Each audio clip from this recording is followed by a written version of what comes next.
Lord Krishna नमन my all sweet dear student, प्यारे विद्यार्थियों, अब हम बात करेंगे why does kerosene burn with a blue flame in a big stove but produce a yellow flame when burned in a lamp. यानी कि कोई भी स्टोव जो है वो ब्लू फ्लेम के साथ जलता है, जबकि लैम्प जो है येलो फ्लेम के साथ जलती है। इसके बारे में बात करेंगे, इसकी एनालिसिस करेंगे। Kerosene when burned in lamp give yellow flame because in a lamp kerosene vapor burn in limited amount of air। यानी कि जो लैंप होती है उसके अंदर उसके बाहर शीशा लगा होता है, और जब ये केरोसिन वेपर में कन्वर्ट होता है तो यहाँ पर लिमिटेड ऑक्सीजन पहुँचती है, इसीलिए पीले रंग की ज्वाला के साथ जलता है। This is result in incomplete combination of kerosene vapour. तो यहाँ पर केरोसिन वेपर का इनकम्प्लीट कॉम्बिनेशन होता है, अपूर्ण दहन होता है। The unburned carbon particle glow in the hot flame and the flame becomes luminous. और ये जब अपूर्ण दहन होता है तो ये चमकीला हो जाता है, ये चमकने लगता है, कहीं ना कहीं ये फ्लेम जो है ग्लो करने लगता है। In a wick stove here there is a perforated sheet surrounding the bake. तो यहाँ पर जो बिक के चारों तरफ एक सीट होती है, थ्रो दीज परफोलेशन और होल्स, यहाँ बहुत सारे छोटे छोटे होल्स होते हैं, छेद होते हैं।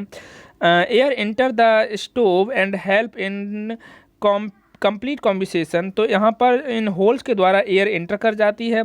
केरोसिन वेपर, तो केरोसिन वेपर के पास यहाँ पर this is the reason that big stove kerosene burn with a blue non luminous flame.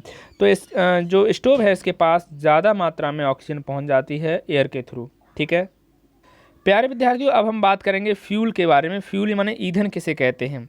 A combustible substance which on burn produce a large amount of heat and light is called fuels. ऐसे substance जो जलने पर बड़ी मात्रा में प्रकाश और heat produce करते हैं उन्हें हम फ्यूल कहते हैं, जैसे कि वुड, कोयल, लिक्विडिफाइड पेट्रोलियम गैस यानी कि एलपीजी, पेट्रोल, डीजल, केरोसिन, ये सब फ्यूल हैं। टाइप ऑफ फ्यूल की बात करें तो फ्यूल जो है फिजिकल स्टेट के आधार पर ठोस, द्रव और गैस के आधार में बांटा गया है। सॉलिड, लिक्विड और गैस के आधार पर इन्हें क्लासीफाई किया गया है। प्यारे विद्यार्थियों, अब हम बात करेंगे ठोस ईंधन के बारे में, सॉलिड फ्यूल के बारे में। Combustible substance which are solid at room temperature are called solid fuel. ऐसे फ्यूल जो रूम टेम्परेचर पर, कमरे के तापमान पर सॉलिड अवस्था में रहते हैं। Solid fuel contain many carbon both as free and combined carbon in rural area. Firewood, agriculture waste, animal dung, cake are major source of the energy. तो ग्रामीण क्षेत्रों में सबसे ज़्यादा यहाँ पर फायरवुड, एग्रीकल्चर वेस्ट और काऊ डंग यानी कि कंधे का, यानी कि गांव में कंधे बोलते हैं, गाय भैंस के जो गोबर के उपले होते हैं, उपले बोलते हैं। तो इस तरह के जो होते हैं इन्हें सॉलिड फ्यूल्स कहते हैं। इसमें लकड़ी भी आएगी, कोयल भी आएगा, एनिमल डंग्स भी आएगा, बेगासी एग्रीकल्चर वेस्ट भी आएगा, कोक भी आएगा, चारकोल भी आएगा। चारकोल तो लकड़ी से ही तैयार किया जाता है ऑक्सीजन की एब्सेंस में। अब हम बात करेंगे लिक्विड फ्यूल यानी कि द्रव ईंधन के बारे में। तो ये वोलाटाइल लिक्विड होते हैं विच प्रोड्यूस कम्बस्टेबल वेपर। ये वेपर में कन्वर्ट करते हैं पहले तो इस फ्यूल को। आर कॉल्ड लिक्विड फ्यूल, तो इसे हम लिक्विड फ्यूल कहते हैं। Kerosene is the most commonly use liquid fuel. मिट्टी का तेल जो है कॉमनली यूज किया जाता है। कुछ और भी एग्जांपल हैं जैसे कि petrol, diesel, kerosene. Petrol, diesel and kerosene are mixture of hydrocarbon. तो ये सब हाइड्रोकार्बन के मिक्सचर हैं। अब हम बात करेंगे गैसियस फ्यूल के बारे में। तो कम्बस्टेबल गैसेस और mixture of combustible gases are called gaseous fuel. यानी कि कम्बस्टेबल जो जलने वाली गैसें होती हैं उन्हें हम गैसियस फ्यूल में के ईंधन में रखेंगे, जैसे कि नेचुरल गैस, एलपीजी, बायोगैस यानी कि गोबर gas, coal gas, water gas, producer gas, compressed natural gas यानी कि CNG gas. Petroleum gas is obtain as a by product during the fractional distillation of petroleum. जब हम पेट्रोलियम को filter करते हैं, अलग अलग पेट्रोलियम प्रोडक्ट बनाते हैं, उस समय जो गैसियस फॉर्म में हमें जो प्राप्त होता है तो उसे हम क्या कहते हैं? पेट्रोलियम गैस कहते हैं। Character on a ideal fuel. Ideal fuel क्या होता है? आदर्श ईंधन क्या होता है? ऐसा ईंधन जिसमें मतलब धुआं ना निकले, है ना, ये सब होता है। It should be fairly cheap and easily available. ये सस्ता होना चाहिए, हर जगह उपलब्ध होना चाहिए। It should burn at moderate rate. ये कम से कम टेम्परेचर पर जल जाना चाहिए। It should not produce any poisonous and irritating fumes during burning. किसी भी तरह के जहरीले और irritating fumes से धुआं वगैरह नहीं निकलना चाहिए. It should have no residue. इसमें किसी भी तरह का कोई residue नहीं निकलना चाहिए जलने के बाद. It should produce large amount of heat per unit mass. उसमें बड़ी मात्रा में heat produce होनी चाहिए per unit mass के हिसाब से. It should have high caloric value. इसकी caloric value बहुत high होनी चाहिए. It should be safe and convenient from the storage and transport point of view. इसे यातायात के हिसाब से ये बहुत ज़्यादा मतलब सुविधाजनक होना चाहिए. It igneous temperature should be above room temperature. इसका इग्निशियस टेम्परेचर जो है रूम टेम्परेचर से एबव होना चाहिए, ज़्यादा होना चाहिए, so that it is safe to use, जिससे कि इसका सेफली यूज किया जा सके.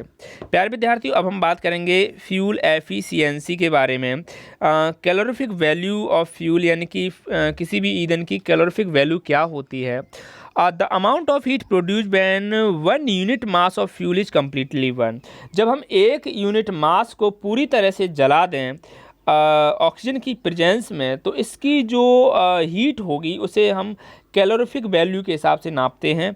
The calorific value are express in unit kilo joule per gram, denoted kJ/g, यानी कि किलो जूल बटे जी, यानी कि किलो जूल बटे ग्राम. अब बटे में है जी इसलिए ऊपर गया तो ये -1 आ गया. और kilo joule per kilogram denoted as kJ per kg, है ना. तो ये SI यूनिट है, स्टैंडर्ड यूनिट है.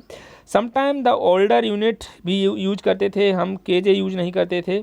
हम प्यारे विद्यार्थियों यहाँ पर for example 1 kg of Coke completely for example 1 kg of Coke को कम्प्लीटली जलाने के लिए 33,000 किलो जूल हीट जो है लिबरेट करेंगे यहाँ पे. इसका मतलब है कि 33,000 किलो जूल पर किलोग्राम यहाँ पर हीट प्रोड्यूस हो रही है. पर ग्राम की बात करें तो 33 किलो जूल पर ग्राम. ठीक है, ये चार्ट है, इसमें देख लीजिए कि किस तरह से कितनी कैलोरीफिक वैल्यू जो है यहाँ पे प्रोड्यूस हो रही है. उसके बाद आपको सो नाउ यू नो, ये जो पॉइंट्स हैं ये कॉपी में लिखने हैं.